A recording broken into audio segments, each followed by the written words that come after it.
soledad, ven con nosotros y verás a los hermanos caminando en el amor.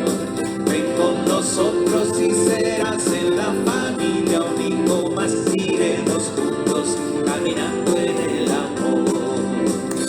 El maestro dijo a sus discípulos: he venido a prender fuego en el mundo y ojalá estuviera ardiendo. Tengo que pasar por un bautismo y qué angustia hasta que se cumpla. Piensan que he venido a traer al mundo paz, no, división. En adelante una familia de 5 estará dividida, 3 contra 2 y 2 contra 3. Estarán divididos el padre contra el hijo contra el padre, la madre contra la hija contra la madre, la suegra contra la nuera y la nuera contra la suegra.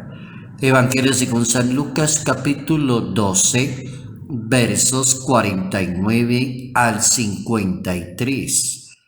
Las imágenes, los símbolos, el agua, el fuego, la división, tiene su propia interpretación, pero nunca en la Biblia se pueden tomar esas palabras como signo o como símbolo o como imagen de divergencia en un mensaje de salvación.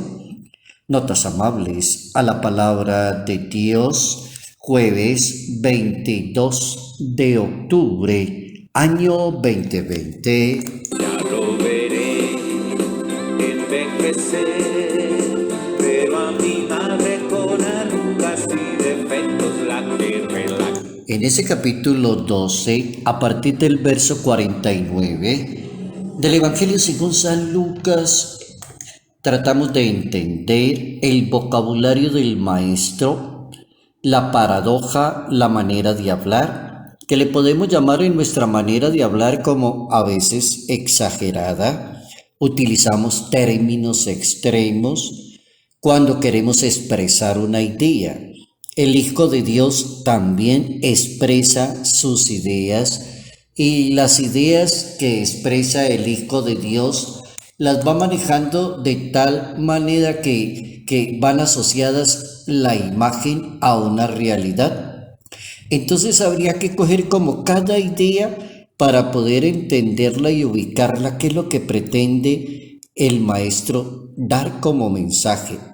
La primera idea que aparece es la idea del fuego. He venido a prender fuego en el mundo. Y la idea del fuego a lo largo de la Santa Biblia puede tener doble interpretación. Puede ser un momento bastante difícil, puede ser un momento bien complicado, como puede ser el fuego de la gracia del Espíritu Santo, puede ser el fuego de la luz, puede ser el fuego del bautismo, viene a bautizar con agua y con fuego y viene a dar la gracia de Dios.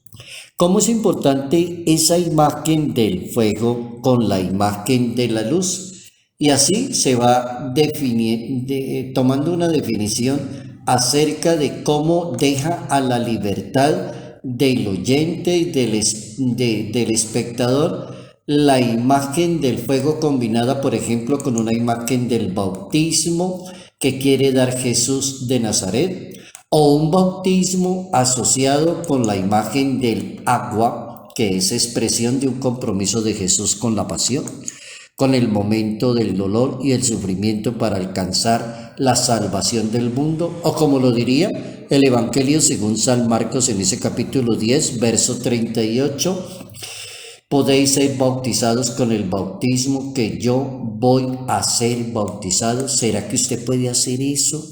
¿Será que usted puede recibir ese bautismo? ¿Será que usted se compromete? ¿Será que usted entiende qué significa bañarse con agua, consagrarse con agua, purificarse con el agua, comprometerse con el agua, ser como esa fuente, cómo se anuncia la palabra de Dios? Y cómo los términos que llegan allí a ese mundo judío y ese vocabulario del maestro, puede ser que en un momento de anunciar la verdad sea como un motivo de división, O motivo también de declarar que este señor está como raro y como muy extraño, que también pasó en la vida de Jesús de Nazaret, está hablando raro, muy extraño.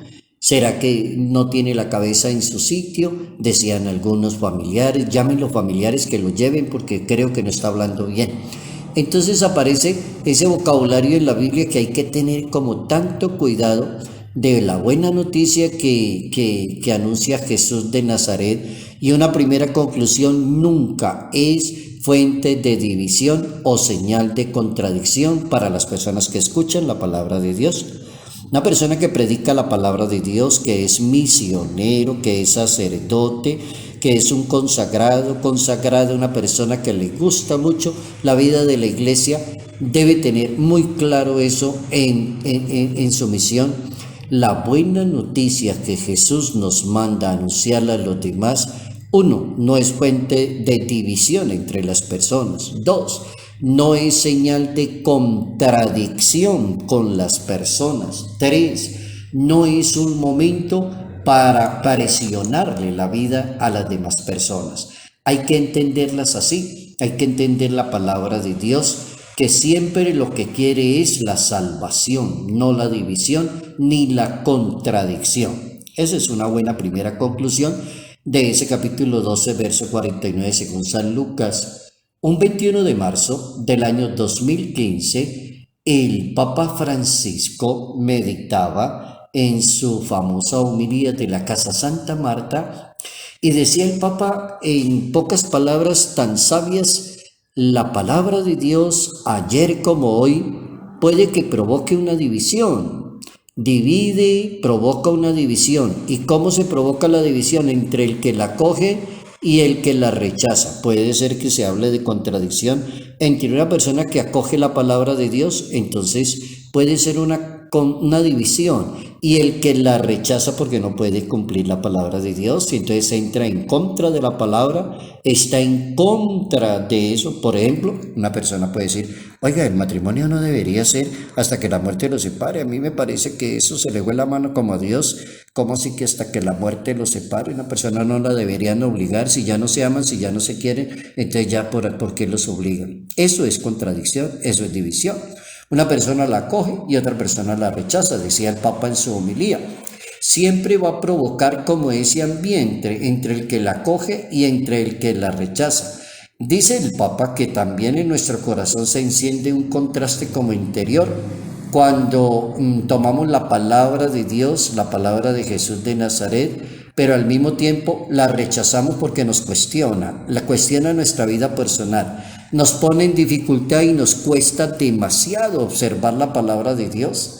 Puede ser que sea contradicción para una persona que la palabra de Dios diga: hay que perdonar 70 veces 7. Esa puede ser una frase extrema, llevada ahí al extremo.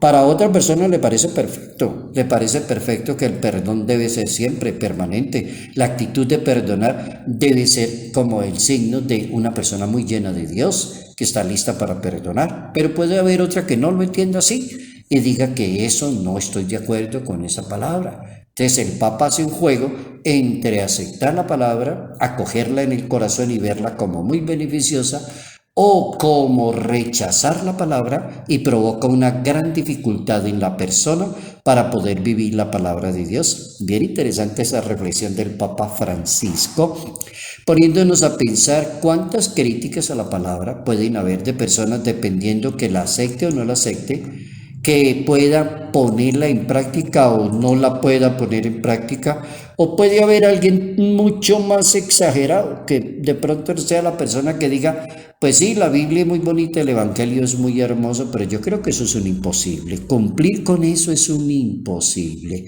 Yo creo que uno termina la vida aquí en esta tierra y sigue siendo un gran pecador, eso es un imposible lo que va pasando. El Papa San Juan Pablo II, un 14 de septiembre del año 1983, el Papa Santo tenía su audiencia general, y en esa audiencia trató de explicar esto, que las frasecitas del Evangelio: prender fuego, agua, dividir, suegro, nueras, padre, hijos, es decir, se formó la hecatombe.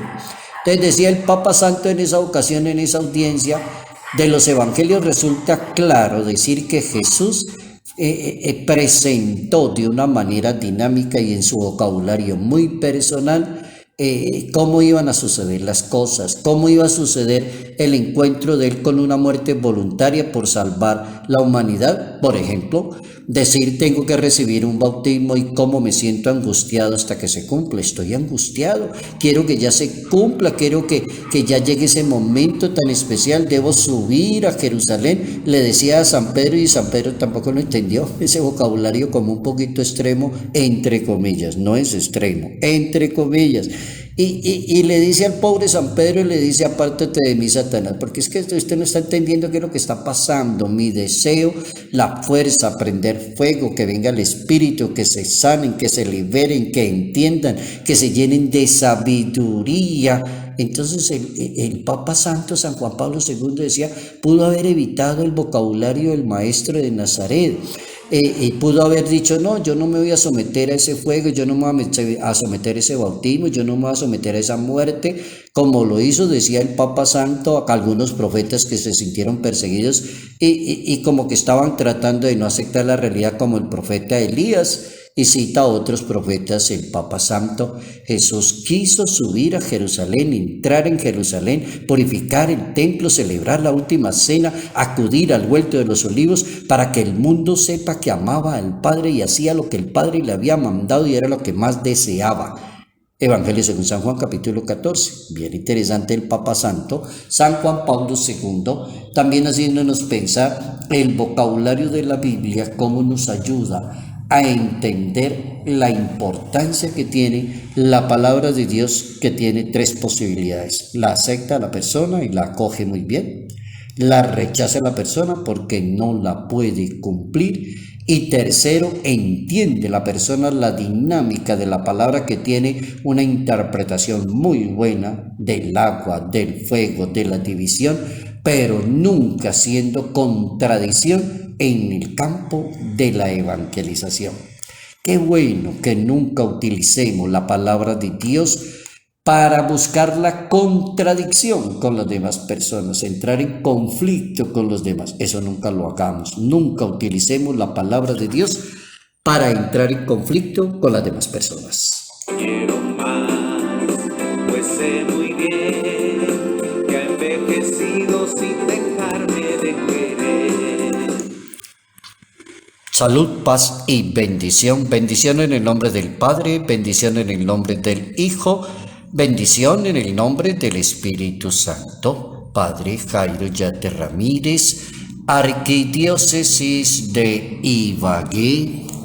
No vayas triste en soledad, ven con nosotros y verás a los hermanos caminando en el amor.